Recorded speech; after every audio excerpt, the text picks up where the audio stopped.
నాణ్యమైన జ్యువెలరీకి సాక్షిగా 40 ఏళ్ల నమ్మకమైన ప్రయాణానికి గుర్తుగా ఆంజనేయ జ్యువెలరీ గచ్చిబౌలిలో యానివర్సరీ గ్రాటిట్యూడ్ కలెక్షన్ సేల్ ఫిబ్రవరి 1 నుండి 8 వరకు. సిల్వర్ గోల్డ్ రెండు కూడా జెట్ స్పీడ్తో పరిగెడుతున్నాయి. మరి బంగారానికి అలాగే వెండికి బ్రేక్ పడే అవకాశం ఉందా, లేకపోతే ఇలాగే కొనసాగుతుందా? ప్రముఖ మార్కెట్ అనలిస్ట్ ప్రశాంత్ గారు లైవ్ కాల్ అందుబాటులో ఉన్నారు. ఆయన అడిగి అన్నీ తెలుసుకుందాం. నమస్తే అండి ప్రశాంత్ గారు. నమస్తే నిరుపమ గారు. ప్రశాంత్ గారు, ఏంటండి పరిస్థితి? దారుణాతి దారుణంగా పరిగెడుతున్నాయి. బంగారం వెండి రెండు పోటీ పడుతున్నాయి. అసలు ఎక్కడ బ్రేక్ అనేది లేకుండా దూసుకుపోతూనే ఉన్నాయి ముందుకు, రాకెట్స్ లాగా. చాలా మంది అంటున్నారు జస్ట్ విత్ ఇన్ డేస్లోనే బంగారం 3 లక్షలకి, వెండి 5 లక్షలకి చేరుకుంటుంది అని చెప్తా ఉన్నారు. దట్టు జనవరి నుంచి ఇప్పటి వరకు చూసుకుంటే అంటే జస్ట్ 29 డేస్లోనే దగ్గర అది ఇది కలిపితే 1 lakh వరకు పెరిగిపోయింది అన్నట్టు మాట్లాడుతూ ఉన్నారు చాలా మంది. ఏంటి అసలు ఆగుతుందా ఆగదా? సామాన్యుడు అసలు బంగారం వైపు కన్నెత్తి చూసే పరిస్థితి లేదు ప్రస్తుతం. అయితే ఇది ఇలాగే కొనసాగితే బంగారం దుకాణాలు మూసుకుంటారా, లేకపోతే ఇంకా ఎక్కువ మంది ఇన్వెస్టర్స్ వస్తారు, ఇంకా పెరిగే అవకాశం ఉంటుందని? డెఫినెట్ గా అండి. మీరు అన్నట్టు జెట్ స్పీడ్ తో పోవట్లేదు, సూపర్ సానిక్ స్పీడ్ అంటారు. అంటే అంతకంటే సౌండ్ ట్రావెల్ చేసే స్పీడ్ ని సూపర్ సానిక్ అంటారు. సో సూపర్ సానిక్ స్పీడ్ లో వెళ్తున్నాయి. మనము 31st నాకు గుర్తుండే జనవరి 1 ఒక వీడియో చేశాం. ఇయర్ సిల్వర్ ఇయర్ అని మీకు చెప్పాను. Silver Jubilee 2026. ఆ రోజు 2,40,000 అండి. కరెక్ట్ గా జనవరి 1 మనం ఈ వీడియో చేసినప్పుడు 2,40,000, 150% ఇచ్చింది రిటర్న్ అని. ఈ రోజు మనం మాట్లాడే సమయానికి 4,30,000 అండి, 100%. అంటే ఒక నెలలో దగ్గర 80% గ్రోత్ ఉందండి. ఆ రోజు మీరు మీ దగ్గర ఒక 5 లక్షలు ఉంటే ఈ రోజు 10 లక్షల రేట్లో సిల్వర్ అనేది చాలా జెట్ స్పీడ్ తో కాదు, సూపర్ సానిక్ స్పీడ్ తో వెళ్తుంది. అప్పుడు మనం చెప్పిన కారణాలే ఏంటంటే డాలర్ వైపు ఒక నమ్మకం సన్నగిల్లింది ప్రపంచవ్యాప్తంగా. అది ఆర్థిక కారణాల రీత్యా, జియో పొలిటికల్ రీజన్స్ వల్ల డాలర్ కి ఆల్టర్నేట్ కరెన్సీగా బంగారు, సిల్వర్ ఎమర్జ్ అవుతున్నాయి. మెటల్స్ అనేటివి ఎమర్జ్ అవుతూ వెళ్తున్నాయి. మీకు నేను ఇంకోటి యాడ్ చేస్తాను ఏంటంటే, మనం త్వరలో బహుశా కాపర్ మీద కూడా ఒక వీడియో చేయాల్సి ఉంటుంది. ఎందుకంటే అనదర్ మెటల్, ప్రిషియస్ మెటల్ అండి, చాలా ఫాస్ట్ గా రాకెట్ వేగంతో దూసుకుపోతుంది కాపర్. నేను దాని గురించి తర్వాత చెప్తాను. అయితే సిల్వర్ కి మనము డెఫినెట్ గా చాలా ఇంతకుముందు చెప్పుకున్నట్టు industrial need, solar panels, EV cars, EV bikes, automobiles, ఇవి చాలా డిమాండింగ్. నెక్స్ట్ డికేడ్ అంతా ఇది బిలాంగింగ్ టు ఈవీ. కాబట్టి సిల్వర్ అనేది ఇండస్ట్రియల్ నీడ్ ఉంది. అదే ఒక రీజన్ అయితే అమెరికా జనవరిలో దీన్ని క్రిటికల్ మినరల్ గా ఐడెంటిఫై చేసింది. అంటే క్రిటికల్ మినరల్ అంటే దాని మీద ఎక్స్పోర్ట్, ఇంపోర్ట్, ఇండస్ట్రియల్ ప్రొడక్షన్ అన్ని మీద ఆంక్షలు ఉంటాయి. యూటిలైజేషన్, ప్రొడక్షన్, సో ట్రేడింగ్ అన్నిటి మీద. సో అందరు కూడా ఇన్వెస్టర్లు క్రిటికల్ మినరల్స్ ని హోల్డ్ చేసుకుంటారు, ఎందుకంటే అది ఒక ఇన్వెస్ట్మెంట్ అసెట్ అయిపోతుంది. సో సిల్వర్ కూడా అది రావడం తోటి, ప్లస్ సిల్వర్ ఆటోమేటికల్ గానే సప్లై తక్కువ ఉంటుందండి.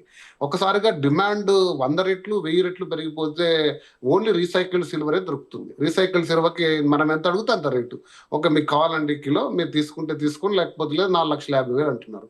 సరే ఇచ్చేయండి, మళ్ళీ రేపు 5 అవుతుంది అన్నారు కదా. సో ఆ డిమాండ్ అనేది ఇన్ఫ్లేట్ అయిపోయింది ప్రపంచవ్యాప్తంగా. సో సిల్వర్ అనేది డెఫినెట్ గా ర్యాలీ అవుతుందని అందరూ అంచనా వేశారు. కానీ ఇంత మొత్తంలో ఒక నెలలో దాదాపు 80% to 100% డబల్ అవ్వడం అనేది చరిత్రలో ఎప్పుడు చూడలేదు. బట్ నేను దానికి కాషన్ ఉంది, అది తర్వాత చెప్తాను మీకు ఇదే వీడియోలో. అయితే gold is emerging as a next best currency for dollar. అంటే ఇంకా డాలర్ కి ప్రత్యామ్నాయం ఇదే అని దేశాలు నమ్మాయి, హోల్సేల్ ఇన్వెస్టర్లు నమ్ముతున్నారు, ఇన్స్టిట్యూషనల్ ఇన్వెస్టర్స్, ఇండస్ట్రీస్ నమ్ముతున్నాయి, ప్రజలు నమ్ముతున్నారు, ఓకే, బిజినెస్ పీపుల్ నమ్ముతున్నారు. ప్రతి ఒక్కరు కూడా ఈ డాలర్ బలపడుతుందా, 4th quarter అవుతుంది స్ట్రైట్ గా, డాలర్ బలపడే అవకాశాలు లేవు, రైట్.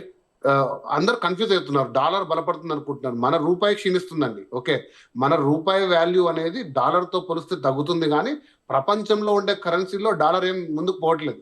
డాలర్ బలంగా ఉంటే అసలు బంగారు పెరగకూడదు, అది ప్రధానం గుర్తుపెట్టుకోండి. డాలర్ ఎప్పుడైనా బలపడుతుందంటే బంగారు రేటు తగ్గుతుంది, కానీ బంగారు రేటు పెరుగుతుందంటే డాలర్ వాల్యూ తగ్గుతుంది. మనం ఏంటంటే మన రూపాయలు చూసుకొని అబ్బో డాలర్ చాలా బలపడుతుంది అనుకుంటున్నాం. అది చాలా రాంగ్ అనాలిసిస్. నేను డీటెయిల్ గా చెప్తాను ఎందుకు అనేది సపరేట్ గా. బట్ గుర్తుపెట్టుకోండి, మనకు 2 దెబ్బలు.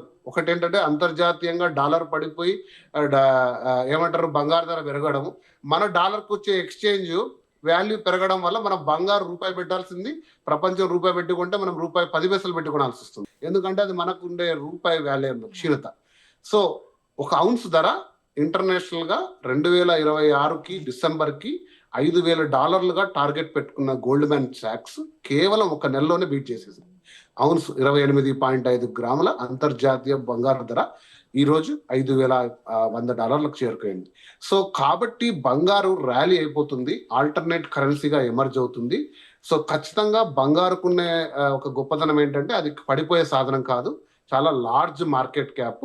కాబట్టి ఇన్వెస్టర్లు దాని వైపు ఎవరైతే చేశారో 25లో కానీ ఇక్కడ నుంచి కూడా ప్లాన్ చేసుకోవాలనుకుంటున్నారో వాళ్ళందరికీ కూడా ఇది ఒక గుడ్ న్యూస్. బట్ మన ఇండియాలో బంగారు ప్రియులు ఉంటారు కదండి, పెళ్లిళ్లకు, ఫంక్షన్లకు, ఆభరణాలు ఇంకా చేయించుకోవాలి, కొనాలని పాపం ప్లాన్ చేసుకున్న వాళ్ళందరికీ కూడా ఇది ఒక bad news. But very bad news, very bad news. నాకు అర్థమవుతుంది మీరు చెప్తుంటే వెరీ బ్యాడ్ న్యూస్ అన్నప్పుడు. సో సో ఖచ్చితంగా అది పాపం అంటే కొన్ని ప్లాన్ చేసుకుంటారు, పెళ్లి ఉందనో ఏప్రిల్లోనో ఏదో ఫంక్షన్ ఉందనో సంథింగ్, ఒక 5 లక్షలు పెట్టుకుంటే ఈరోజు 5 లక్షలకి ఏం రావండి, ఇంకొక 5 యాడ్ చేయండి అంటున్నారు. సో అందుకు ప్రెడిక్ట్ చేయలేకున్నారు, ఎంత పెట్టుకోవాలని కూడా పాపం, కొనాలి అంటే ఎప్పుడు కొనాలి, ఎంత కొనాలని కూడా చేయలేకున్నారు. కాబట్టి ఈ అన్ప్రెడిక్టబుల్ మార్కెట్ లో మీరు ఎంటర్ కాకపోవడమే మంచిది. అత్యవసరం అయితే తప్ప ఆభరణాలు తీసుకోండి. అవసరం అనుకున్న చోట మీరు కొద్ది మొత్తాన్ని మీకుండే ₹100 ₹10 15 ఇన్వెస్ట్మెంట్ చేసుకోండి. సిప్ విధానంలో, ఈటీఎఫ్ విధానంలో చేసుకోండి. నేను సపరేట్ వీడియోస్ చేశాను సుమన్ టీవీ ద్వారానే, ఎలా కొనాలి డిజిటల్ గోల్డ్ అని. సో వాటి వారు చేసుకోండి. బంగారు అనేది పడిపోయే సాధనం అయితే కాదు, అది నేను చాలాసార్లు చెప్పాను, చాలా సందర్భాల్లో చెప్పాను. థంబ్నెయిల్ చూసి భయపడద్దండి, 60,000కు వస్తుంది, 70,000కు వస్తుంది, బంగారు రేపు పోతుంది, ఎల్లుండి పోతుంది. బంగారు 3,000 సంవత్సరాలుగా పోలేదండి దాని వాల్యూ. లాస్ట్ హిస్టరీలో 100 సంవత్సరాలుగా పోంది, ఏదో ఈ సంవత్సరం పోతుంది అని చెప్తే మీరు నమ్మద్దండి. ఒక 5-10% కరెక్షన్ కావచ్చు, లేదా పెరగకుండా ఆగచ్చు, కానీ అమాంతంగా హాఫ్ రేట్ అయిపోతుంది అనే సాధనం అయితే బంగారు కాదు. అది నేను చాలాసార్లు చెప్పాను, మళ్ళీ కూడా చెప్తున్నాను. ఇంకో చిన్న డౌట్ అండి ప్రశాంత్ గారు, ఇప్పుడు డాలర్ అనేది ఇప్పటి వరకు ఎప్పుడైనా సరే పెరిగి తగ్గటం అనేది ఎప్పుడన్నా చూసామా? ఎప్పుడు పెరుగుతూనే పోయిందా? అంటే రూపాయి పతనమే చూసామా? రూపాయి పెరగటం లేకపోతే డాలర్ తగ్గటం అనేది ఎప్పుడన్నా చూసామా గతంలో? చాలా మంచి క్వశ్చన్ అడిగారు, చాలా క్లారిటీ చెప్తాను చూడండి. ఫస్ట్ ఆఫ్ ఆల్ డాలర్ ని మనం ఎప్పుడు రూపాయితో పోలుస్తాం కాబట్టి మీరు మాట్లాడుతున్నది రూపాయి వాల్యూ. మన రూపాయి పతనం ఎంతో వచ్చింది, మన రూపాయి ఎప్పుడు పెరగలేదు, హిస్టరీలో మన రూపాయి ఎప్పుడు పెరగలేదు. అది ఫస్ట్ పాయింట్. సో అంటే మన డాలర్ కి ఎన్ని రూపాయలు వస్తాయనేది ఎప్పుడు పెరుగుతూనే పోయింది, ఎప్పుడు కూడా కిందికి రాలేదు ఆ మార్కు. సో మన రూపాయి పతనం అవుతూనే వచ్చింది. రెండో పాయింట్, డాలర్ అనేది డాలర్ ఇండెక్స్, అంటే ప్రపంచంలో బలంగా ఉన్న కరెన్సీలతో డాలర్ వాల్యూ చూస్తారు, డాలర్ ఇండెక్స్ వాల్యూ అంటారు. డాలర్ ఇండెక్స్ వాల్యూ వచ్చేసి ఇప్పుడు పడిపోయింది, అంటే ప్రపంచ మార్కెట్లో అందుబాటులో ఉన్న కరెన్సీల్లో డాలర్ కి విలువ క్షీణించింది. కేవలం మనం ఇండియా డాలర్ తో పోల్చుకుంటున్నాం, కానీ డాలర్ అనేది బాస్కెట్ ఆఫ్ కరెన్సీస్ అంటారు, అంటే పౌండ్, యెన్, రకరకాల కరెన్సీలతో పోలిస్తే డాలర్ డిమాండ్ పడిపోయింది. సో డాలర్ పైన నమ్మకం లేనప్పుడు బంగారం వైపు పెట్టుబడి వస్తుంది. సో ఈ రెండింటిని చాలా మీరు క్లియర్ గా అనలైజ్ చేస్తే తప్ప మీకు అర్థం కాదు. సో నేను అందుకే అన్నాను, మన రూపాయి పతనం అయ్యి ఎక్కువ డబ్బు వెచ్చించాల్సి వస్తుంది, డాలర్ పతనమై బంగారు రేటు పెరిగి ఎక్కువ డబ్బు పెట్టాల్సి వస్తుంది. మనకు రెండు వైపులా కూడా పెరుగుతుంది. సో అందువల్ల బంగారు పెరుగుతుంది అంటే డాలర్ పైన నమ్మకం తగ్గుతుంది. ఇరాన్ మీద యుద్ధ వాతావరణం ఉంది, తర్వాత ఆర్థికంగా కూడా డాలర్ పెట్టుబడులు ఏదైనా పెట్టినారో హై రిటర్న్స్ రావట్లేదు, నమ్మకం లేదు. ప్లస్ డాలరైజేషన్, ప్రపంచ దేశాలన్నీ కూడా ఎందుకు డాలర్కి ఇంత బలంగా విలువ ఇవ్వాలి, ఇంకొక ఆల్టర్నేట్ కరెన్సీ పెట్టుకుందామని సెంట్రల్ బ్యాంక్స్ అని ఒక 5-6 కారణాలు ఉన్నాయి. చాలాసార్లు నేను చెప్పాను, వాటి రీత్యా బంగారు అనేది ర్యాలీ అవుతుంది, కానీ ఎవరు స్పెక్యులేట్ చేయలేదు.